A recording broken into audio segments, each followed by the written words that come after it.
Ontem, né? Depois da conversa. E a empresa tem um ciclo de vida. Então, só para você relembrar, para quem não estava também. E a gente estudou a cultura pronta. E agora nós estamos olhando ela se formando. Como é que ela nasce, cresce e se desenvolve. Ela nasceu exatamente nessa fase aqui, do zero, onde o empreendedor vai levar ao fundador empreendedor toda a sua carga de pressupostos. Eu comentei, pressuposto, o que é? São as verdades que ele tem sobre o mundo. Eu não coloquei tudo aqui novamente, até porque, né? É chovendo molhado, mas eu coloquei aqui, olha, como é que ele vê gestão, como é que ele vê pessoas, como é que ele vê, né, o mundo como um todo, e essa carga de verdades ele vai levar para dentro da empresa. Ok? Um dado importante, né, que eu não falei ontem, que eu achei bacana a gente frisar, é o seguinte: apesar do empreendedor levar toda aquela carga, todo aquele processo para dentro da empresa, nós não podemos confundir a verdade do empreendedor com a verdade da empresa. Poxa, não é ele que levou? Pois é, ele levou. Só que acontece o seguinte: como ele vai, né, levar a verdade dele, externar a verdade dele com relação ao que ele acredita do mundo, do processo, do trabalho, das coisas para dentro da empresa, essa verdade, com o passar do tempo, ela vai ser testada. Será que vai dar certo? Essa é a pergunta. E, mas a empresa pode ser ele e esposa. O Benora também diz aí, na segunda fase de formação de equipe. Mas se não der certo, automaticamente se abandona aquela verdade. Ele se vê forçado a abandonar aquela verdade e assumir uma outra. Então, por exemplo, né, eu acredito que todas as pessoas são boas. É uma verdade. Você tem como provar essa verdade? Você acredita, ponto. Dá para entender o que é pressuposto? Eu acredito, eu não preciso testar. Eu simplesmente acredito. Um belo dia, aquilo é colocado em teste, numa situação de conflito. Normalmente, as verdades são colocadas em teste numa situação de conflito. E ele acaba recebendo um calote de um cliente muito importante. E aquilo compromete todas as finanças da empresa naquele momento, né? Quem está na frente das finanças da empresa, vamos imaginar um quadro aí, a esposa. E a esposa, não falei para você que não era confiável? Você não quis, né, fazer uma consulta, você não quis fazer ter uma ação mais dura com esse cliente. O que você fez? Você concedeu o crédito sem pensar. Então, olha só, até aquele momento, a gestão dele acreditava o quê? Que todas as pessoas que ele conhecia eram pessoas boas e jamais iriam decepcionar e jamais iriam faltar com a responsabilidade. Faltou com a responsabilidade. Ele deixou de receber. A partir daquele momento, o que ele começa a fazer, né? Até por força da esposa. Olha, as duas pessoas da empresa, ele e a esposa. Olha, a partir de hoje a gente só vai liberar crédito depois de passar por um serviço de proteção. Nós vamos consultar, nós vamos analisar e nós vamos tomar medidas restritivas, não importa quem é, antes de liberar qualquer tipo de crédito, antes de vender a prazo para essa pessoa. Porque liberar crédito, o que é, né, gente? Vender a prazo, ó. Você pode me pagar daqui a 30 dias. Você deu crédito, entendeu? Você entregou o produto, a mercadoria, não recebeu nada, na confiança. Como ele tinha como pressuposto, né, como verdade, que todas as pessoas eram boas, e principalmente aqueles que ele conhecia, jamais ia faltar com responsabilidade, aquela situação colocou a empresa em risco e a partir daquele momento ele se viu convencido em mudar aquela verdade. Portanto, não dá para a gente misturar aquilo que o cara acredita e a empresa acredita, a não ser que aquilo que ele acredita dê certo 100% na empresa. Dá para entender isso? Se sempre deu certo, não se muda, né? Claro. Então ele acredita, vamos pegar um tipo de crença, né, que ele vai levar para a formação da equipe. Eu acredito que as pessoas ouvem e rápido. Muito obrigado. Passou tudo isso aí? Um destaque, né? Bom, a prova da sua amiga está aqui separada. Agora se não fizer, bom, né? Meia hora. Aí só fica a terça, ela tem que encaçar aqui na faculdade para esse professor. Quer isolar, é ruim, né? Tem que isolar ali na frente.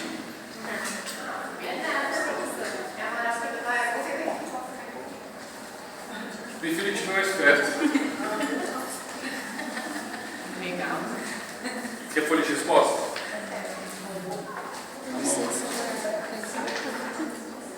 Nada. Boa prova. Então, você viu como é complicado? Gestão tem um problema sério. Eu estou apostando hoje com o acadêmico, né? Ele é da área contábil, né? E é tudo número de contabilidade. Né? controladoria de número, contabilidade de número, falou assim, cara, não pode administração. Porque você tem muitas ideias, né, cara? Você pensa uma coisa e faz em cima daquilo que você pensou. E o pior é que você nem percebe o que você fez em cima daquilo que você acreditou. Então, por exemplo, vamos pegar uma outra crença que é muito comum em alguns empresários. Eu acredito que a gerência deve estar sempre presente. Não importa. Eu sempre acreditei, eu trabalhei, construí essa crença, e eu acho que o negócio funcional, o gerente tem que estar ali, posso, se o meu primeiro entrar, eu último a sair. É uma crença? Adivinha o que ele vai fazer com a equipe dele? Quando ele começar a formar. Ele vai levar essa crença para a equipe dele. Então, um dia que a empresa crescer um pouquinho, a gente vai falar nisso. E colocou um chefe, ele falou assim, meu, você é chefe agora, né? Você é o primeiro a entrar e o último a sair. Quantas empresas você já viu acontecer isso? E vou te falar uma coisa, e ele vai checar se você está fazendo isso, porque ele também é o primeiro a entrar, porque ele acredita nisso. Ele não é o último a entrar, ele é o primeiro. Então, quando você chegar, ele já está lá. Porque ele acredita nisso. Olha só o que é acreditar. E ele acredita o quê? Que uma boa gerência, ela se faz marcante e presente, quando ela está exatamente lá no local, ali, a postos, na hora que o primeiro colaborador entra. E aliás, ele não usa a palavra colaborador, ele usa a palavra funcionário. E na hora que o último funcionário sai, o chefe está lá. Então gera aquela posição, né, de uma vigilância, porque ele acredita nesse tipo de vigilância. Deu para entender o que é crença, gente? É muita coisa que você carrega ali, que você não questiona, mas que se transforma em ação empresarial. Esse é o grande ponto aí que a gente tem que entender. As crenças do empreendedor se transformam em ação empresarial. Bom, aí o que vai acontecer, né, nessa empresa? Tenta ele e a esposa, e nós paramos aí ontem, né? Se queria, a gente avançou, está no horário um pouquinho, né? Tem 30 tinha gente aqui ainda, quase me mataram, né? Vou ter que tomar cuidado do horário da noite aí. Então assim, aí ele cresce um pouquinho, e algumas atividades como ir ao banco, que a esposa dele fazia,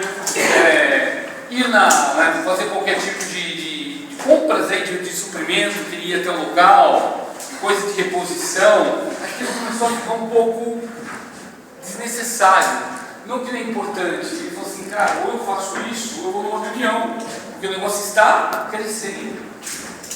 Ele está aqui ainda nessa primeira fase, tá? Mas ele está crescendo. A gente chama a segunda fase, mas o crescimento ele vai se dividir em várias fases, tá? Então você cresce, você nasce, você vai crescer. Lembra aquela fase da primeira infância, da segunda infância, aí você cai lá na adolescência, depois no último estágio da adolescência, depois você vira jovem, depois você amadurece, e depois você entra na terceira idade. É mais ou menos assim que empresa também. Ok? Então aqui, ele ainda não está maduro, mas ele já está crescendo.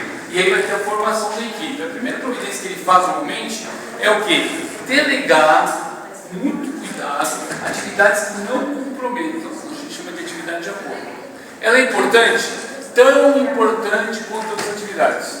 Só que uma atividade que tem menor risco na delegação. Dá para entender isso, gente? O que é menor risco? Se acontecer um erro, o que acontece aqui? Ele contorna, né? Pode dar um problema? Por exemplo, um documento que me entregue na data. Dá problema? Dá.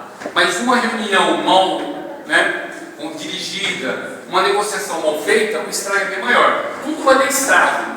Mas ele fica mais preocupado com estragos maiores do que estragos menores. Então ele chama o menor aprendiz para aquelas atividades, né, rotineiras, onde o menor aprendiz vai ser moldado nessa maneira de pensar do empreendedor. Essa é a ideia. E aí nós paramos ontem, não é isso? Ele vai o quê? Ser adestrado. Olha a palavra que eu vou usar para você, né? É o adestramento desse bicho. Ele vai entrar na caixinha. Na caixinha dessa empresa aqui. Que, aliás, não tem nada a ver com as outras caixinhas. Você viu então a situação? Aí eu vou falar para você aqui, olha, se você está procurando emprego, olha bem onde você vai trabalhar. Porque dependendo da caixinha que você entrar, não vai te dar futuro.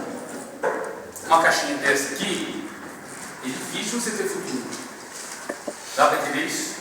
É muito difícil. Não estou dizendo que não vai ter. Eu estou dizendo que a possibilidade de futuro numa empresa formada por marido e mulher, ou por pai e filho, você está trabalhando com um dos colaboradores, dos poucos que tem, para fazer qualquer tipo de apoio, não vai ajudar. Para o menor aprendiz, o risco é menor. Você entende isso, né? mesmo assim, a gente percebe que tem que ser limitado esse tempo lá dentro, né? Se ele ficar muito tempo ali, ele vai aborrecer. Dá para entender, gente? Porque o formato... Aliás, assim, não é um vício, né, gente? Que eu diria para vocês. Não é um vício. Você fala assim, nossa, né, que coisa ruim. É um vício na cultura da empresa. Quem já trabalha em banco aqui por muito tempo? Trabalhou? Seguradora. Aquela pessoa que entra no banco, por exemplo, desde pequeno, né? Começa lá como contínuo, começa como, né, estagiário, é efetivado e fica 10 anos no banco. Sabe o que acontece quando ele sai do banco? Ele descobre que não sabe trabalhar. Olha que situação, gente. Complicado. Eu estou falando de gente boa profissionalmente, gente eficiente, gente organizada, gente que tem foco, que entrega resultado. Não estou falando que o cara ficou largado no banco, não. Ele trabalha direitinho. Mas a cultura bancária é diferente da cultura do segmento comercial, do segmento industrial. A cultura do banco X, por mais que seja rotina bancária, é totalmente diferente da cultura do banco Y. Se ele mudar de banco, ele sofre também, porque formata a cabeça do cidadão, formata totalmente. Então a reverência à diretoria do banco, que é muito comum você ver, é uma reverência, gente, que é extremamente, né, vamos dizer assim, clara, extremamente ali, né, latente aos olhos das pessoas. Então, para você, por exemplo, eu lembro que eu estava fazendo um trabalho de mapeamento no banco inglês e nós tínhamos que conversar com os assessores, né? Então, foi muito legal. Todas as áreas, gente, sossegado. Assessor para cá, assessor para lá, a gente entrando, mapeando. Aí nós chegamos no 14º andar da diretoria.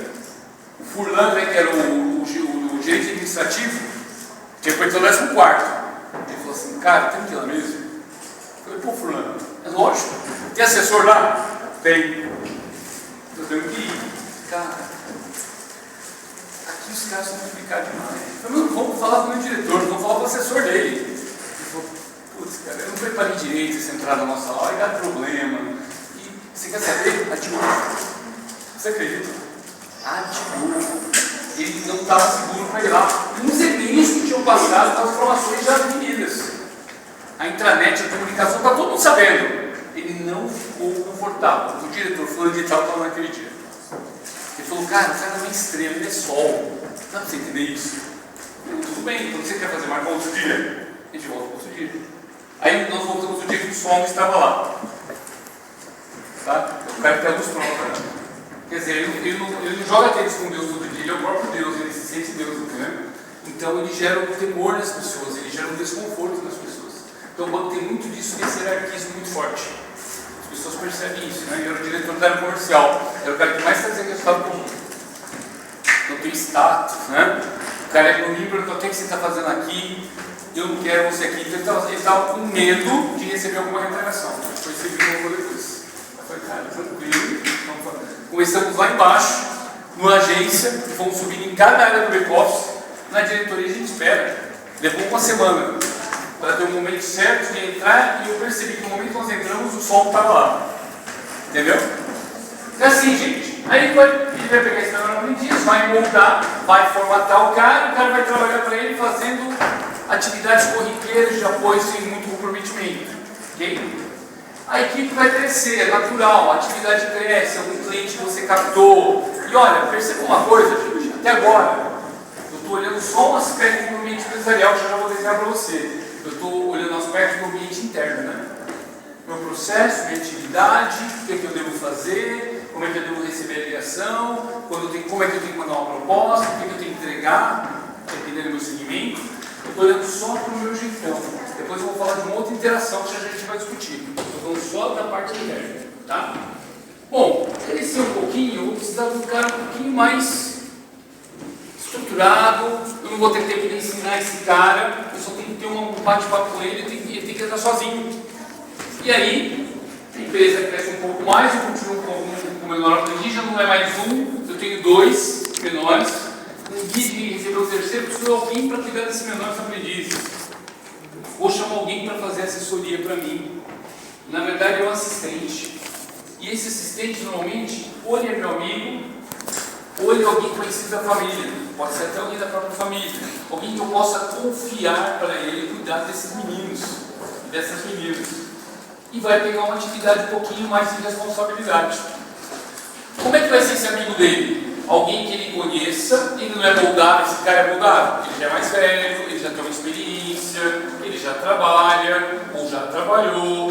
Então esse cara aqui é um cara que tenha muita afinidade com ele, a ponto de entender quais são os valores dele, e não se moldar, mas aceitar e fazer o trabalho em conjunto.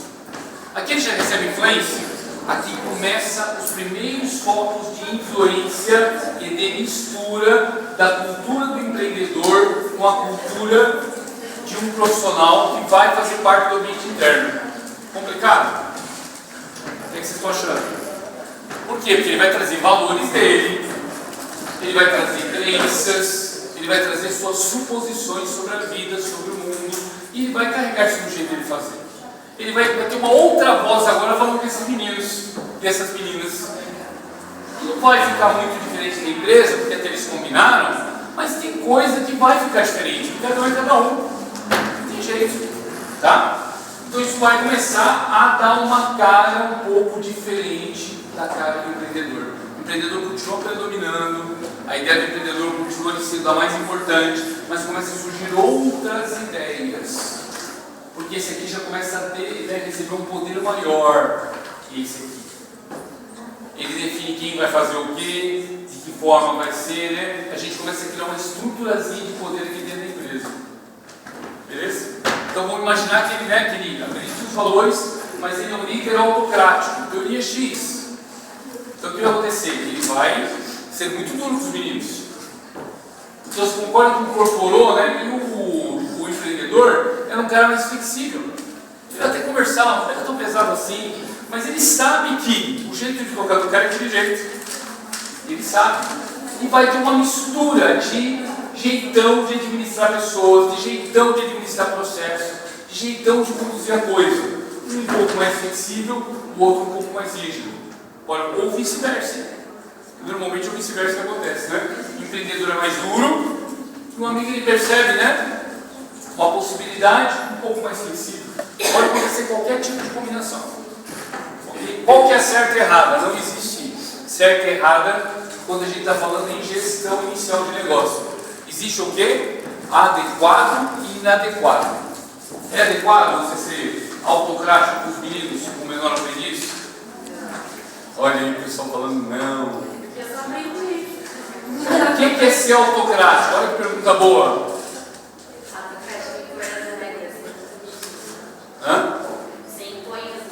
Você vai mandar fazer, não vai? Ó, tem que ser feito assim. Agora, o que acontece aqui no Brasil, gente? Que é um traço cultural brasileiro. Como a nossa cultura, ela vem lá daquele traço escravagista que a gente já conversou, o pessoal confunde autocracia com má educação. Né? Com mandar. E mandar significa gritar. Eu não estou falando desse autocrático. Estou falando do autocrático que não deixa o outro decidir. Mas que, não, que é cortês, que é agradável, que é um cara que não precisa gritar para falar. Tem autoridade, tem responsabilidade. Por isso que eu fiz o teste aqui, né? E aí, o que vocês acham? Não pode ser autocrático. Como é que eu vou ser democrático com o melhor aprendiz? Ó, gente, temos uma decisão para fazer aqui. Precisamos atender o cliente. Qual a sua opinião? Eu falo, cara, chega agora. Eu estou aprendendo, porque a opinião não é para dar. Agora, olha que esse menor aprendiz cresceu e eu resolvo contratá-lo para a empresa. Ele já faz há 1 ano e meio aquela rotina. Ele vai ter opinião ou não vai? Formada? Ou tem muita. Vai ter ideia? Muita. Aí eu vou pegar esse cara e aí eu vou colocar ele para sentar. Vamos falar assim, faz aí, não interessa a tua ideia. Eu falo, querido, eu já faço há 1 ano e meio isso. Por isso que a gente tem muita crise em empresa familiar com pai e filho. O pai entra, aí o filho vem junto, mas o pai sempre vê o filho como aquele menino de colo. Aí no outro filho vai dar uma ideia, fala, você é um menino, não sei o que você está falando. Aí gera crise. Porque para o pai, o paradigma do menino que correu pela casa continua mesmo. É aquele menino de almoço, que tem experiência, que tem vivência, que tem a sua perspectiva de coisa, tem seus valores, ele tem muito a contribuir. Mas o pai não, é um menino. É a mesma coisa que o aprendiz. Ele foi como era aprendiz, cresceu, amadureceu, conhece aquela atividade, ele já sabe aquilo que é bom e que é ruim. Gente, com um ano não dá para saber o que é bom e o que é ruim em uma atividade, não dá para medir risco. Fala assim, olha, se a gente fizer assim vai dar problema. E você não sabe de nada, rapaz, fica quieto. Não é assim? E aí o cara não sei de nada, mas aí dá problema. E aí a gente começa a quebrar a paradigma de valor. Aí esse cara que viu que deu problema, se ele foi inteligente, falou assim, o rapaz tinha razão. Eu vou começar a ouvir mais o cara, se ele for inteligente. Se ele for arrogante, ele vai continuar me ouvindo. Vai errar de novo. Dá para entender, gente? Por isso está muito ligado. Quando a gente fala aqui das contribuições, está muito ligado em relações de poder.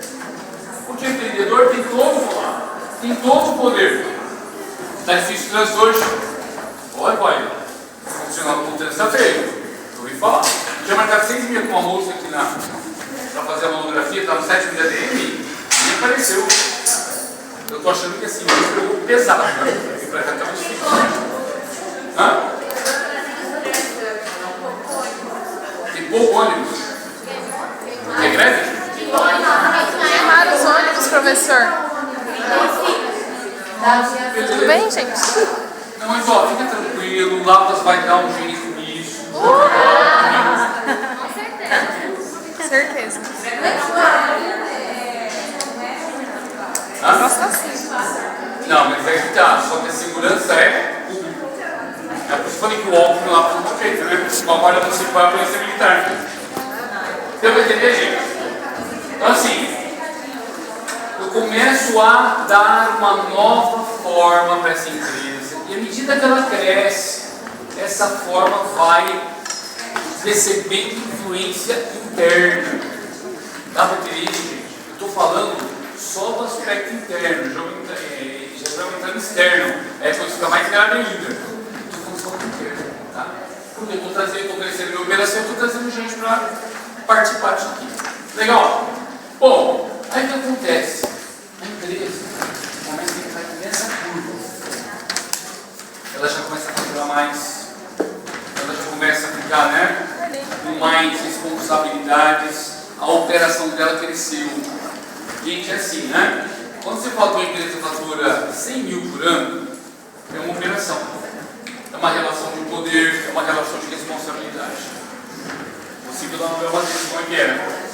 Quando a empresa fatura 1 milhão, já muda, eu já preciso de mais gente trabalhando, preciso? Eu já preciso departamentalizar. O que é isso? Aqui, ó, eu tenho. Vou imaginar a seguinte situação: o marido ele faz as vendas e ele produz o produto. Porque a experiência profissional dele sempre foi o quê? Ele era um técnico. Normalmente, quem abre uma empresa, um empreendedor, ele é um técnico, ele conhece bem aquele mercado, conhece bem, estou falando assim normalmente, vou colocar uma face, né? Ele produz. Aquele técnico que sabe produzir o produto que ele vai vender. Resultado, ele vai fazer vendas e fazer a produção. Quem é que cuida das finanças, da administração? A esposa. Muito normal. O irmão pode acontecer também nessa configuração. Tá? A empresa começa a crescer demais e ele fica sem braço para produzir, para vender. Às vezes ele tem que entregar um produto, tem uma reunião. Dá para entender essa situação? Começa a ficar complicado para ele fazer os dois ao mesmo tempo. A esposa não consegue dar o suporte que ele precisa. Por quê, gente? Porque ele tem muita conta para pagar agora, muita conta para receber, porque a empresa está crescendo. Antes eu tinha um cliente só, hoje eu estou com 10. Muda ou não muda? Faturamento muda, pagamento muda. Eu tinha só o menor aprendiz, hoje eu estou com 5 menores aprendizes e 2 pessoas contratadas CLT. A minha contabilidade mudou, tudo começa a mudar. O meu regime tributário talvez não, ainda continua com simples. Mas assim, eu já estou mandando mais registro para a contabilidade, então está dando mais trabalho. Então, não você entender por que trabalho? O trabalho vai aumentando. Legal? Joia. A gente vai entrar numa curva aqui, o cara é genial, estou falando aquele cara que produz. E se ele for vendedor, ele pode montar uma empresa? Pode. Ele monta uma representação comercial. É a mesma coisa, só que ele não produz nada, ele só vende, ele distribui. Então o que está acontecendo? Vai crescendo a operação, que ele tinha uma casinha, já foi para um galpãozinho no lugar. E aí ele já tem estoque lá do produto que ele comercializa. A operação começa a ter volume, aumenta a responsabilidade, aumenta as preocupações, o banco já pressiona ele um pouco mais. E aí nós vamos começar a falar já das pessoas de fora e pessoas de dentro, tá? Bom, ele lá cresceu, Bacana, chegou nesse ponto aqui, não tem mais braço para vender e produzir. Então você tem que chamar alguém para trabalhar comigo. Nós vamos começar a entrar aqui, ó. A terceira fase, crescimento na maturidade. Se ele não faz isso, gente, ele para aqui, ó. Ele não cresce mais. Com o risco de pular para cá. Como assim? Se ele não atender o mercado direito, ele vai perder o cliente. Então ele acaba o quê? Morrendo. Perdeu o cliente, você perde o faturamento. Sabe, claro, isso daí é muito tranquilo, né? Qual a razão da empresa? Vender e receber. Se eu não conseguir vender, alguém vai comprar dele? Não vai. E aí, ele cai em declínio. O que acontece aqui? Nesse ponto aqui, ele tem que decidir se ele vai querer continuar crescendo ou se ele vai querer parar e ficar pequenininho.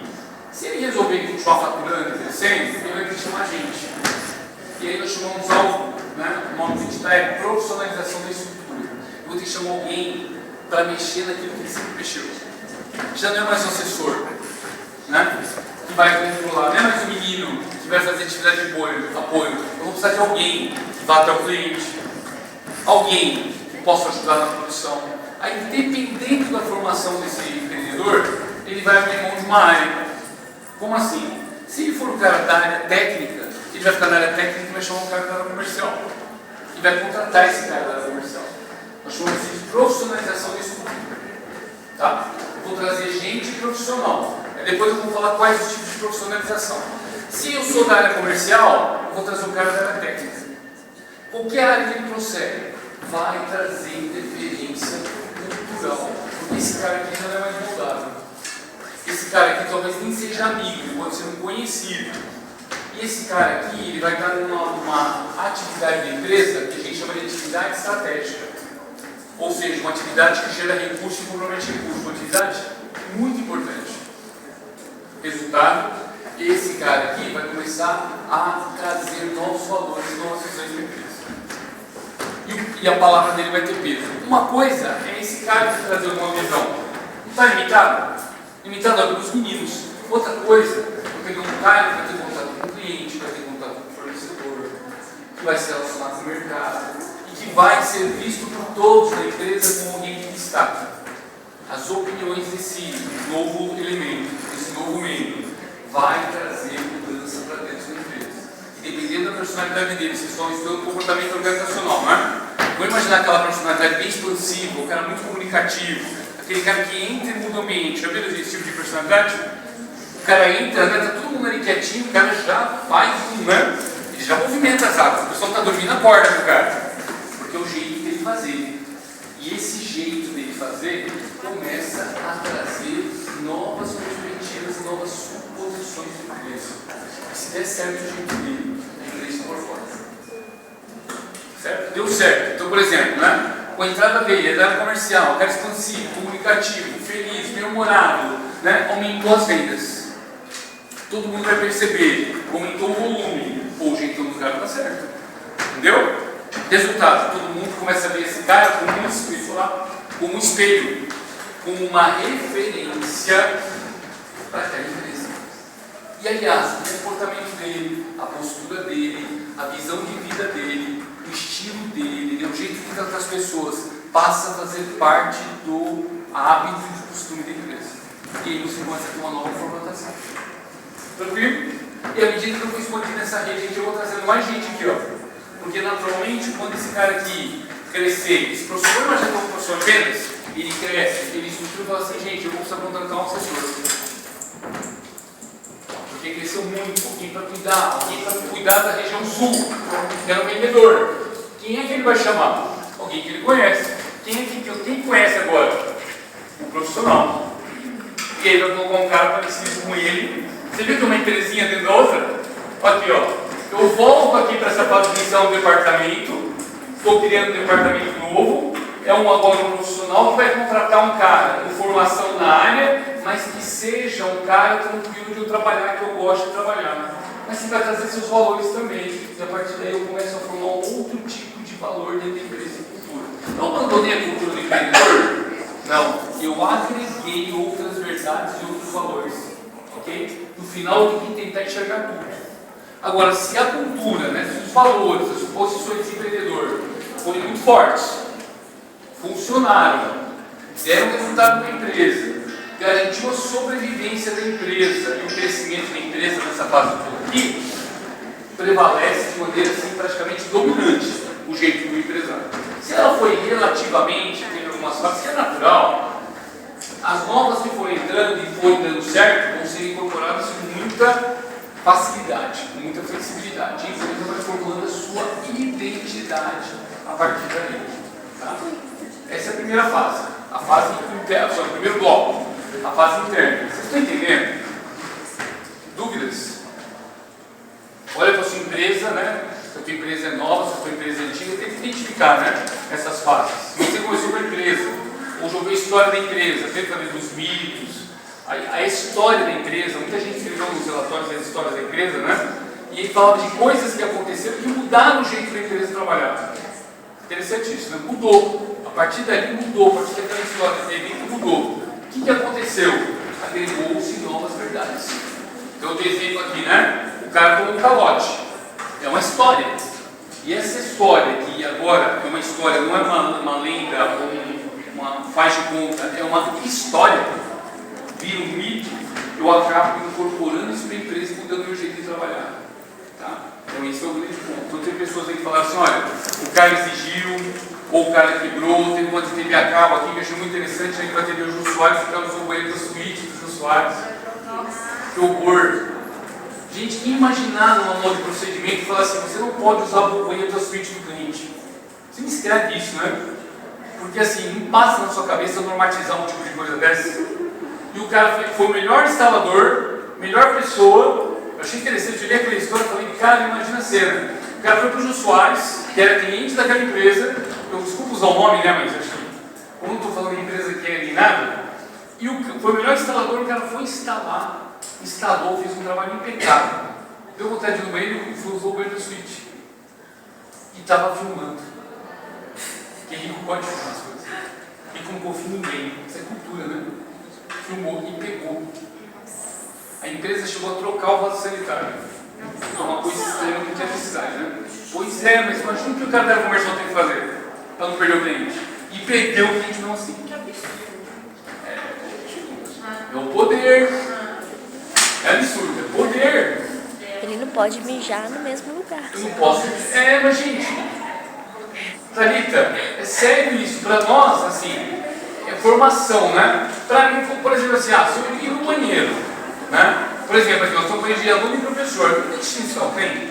Você vai cruzar, né? Se você for cruzar com uma professora no banheiro, que ela faz xixi que nem você. Só que assim, tem empresa que tem a cultura que entende, pessoa que entende. E se você me vê na intimidade, você vai ganhar certas liberdades que você não quer que você tenha. Por isso que tem banheiro separado, refeitório separado. Não é só falar assim, mas isso é sinal de poder. Não, querido, isso aí é medo de eu ficar vulnerável. Já ouviram falar de isolamento do poder? Quem já ouviu? Isolamento do poder. O cara cresce, ele desenvolve, ele assume o poder e ele se isola. Por quê? Porque assim, gente, isso é muito comum em empresa, né? O cara é dono, né? Imagina, aquele dono que joga futebol com os funcionários da fábrica. Tá lá, é o cara que decide sobre dinheiro, que supostamente é o dono do cofre, não é isso? É o dono. Eu estou precisando de dinheiro, por que eu vou pedir isso? O dono jogou bola quarta toda quinta-feira, filho. O Carlão, já chama assim o cara, não é doutor Carlos, é Carlão. Sabe o que é? Eu estou lá, a situação lá de casa, você tem que emprestar um dinheiro para mim? O cara não empresta. O cara não consegue dizer não. Aliás, o grande problema dos donos e empreendedores é não saber dizer não. Se vocês estudaram no artigo, vocês perceberam que o brasileiro tem problema em dizer não. Resultado, aí acaba gerando dinheiro. E assim, conta-se que o amador Aguiar tinha esse problema de dizer não. Não sei se alguém já ouviu falar. E aí o que aconteceu, né? Aí as pessoas que eram muito próximas dele iam pedir empréstimo. E ele ficava numa situação horrível. Então depois o que ele começou a fazer para se proteger? Olha só, eu sei que eu não consigo dizer não. Eu vou chamar aqui um gerente, cresce a estrutura, colocar ele na minha frente. Ele vai comigo na reunião e eu vou pedir para ele falar não. Não vai ser eu que vou falar, vai ser o gerente, não fui eu, foi o gerente. Ok? Então ele usa a estrutura para se proteger. E ele acaba se isolando.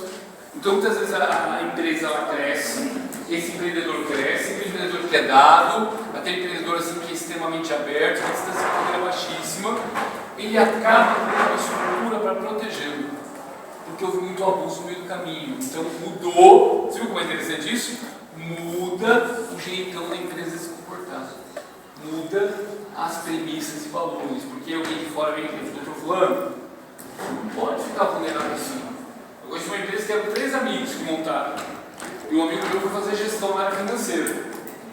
Então eu entrei lá, né, ele estava precisando de um apoio numa área do meu conhecimento, e eu falei assim, cara, você não acredita quando eu entrei aqui, os caras paravam o cara para pedir dinheiro para ele no corredor. Acontece, gente. Empresa com 150 colaboradores, funcionários. O peão do chão de fábrica pedir dinheiro para ele. O que é que ele fez? Na hora que ele entrou, ele isolou os caras e criou crédito consignado dentro da empresa. Falou assim, ó, você quer pedir dinheiro emprestado? A gente tem aqui um crédito consignado. Fica à vontade. Porque dá uma confusão tremenda. Por que o empreendedor não pode pedir, pagar, a empresa não pode prestar dinheiro para o colaborador? Não vira rotina, né? Hã? Vira rotina. Rotina também, né? Um problema do caixa. Mas qual o problema legal? Porque não é o dinheiro da empresa. Tipo, ele vai ter preciso de. Não é do dono o dinheiro, é da empresa. É da empresa. Mas qual o problema legal quando eu presto dinheiro para o colaborador? Não Como devolve. ele vai ter prestação? Como é que eu desconto esse dinheiro do cara?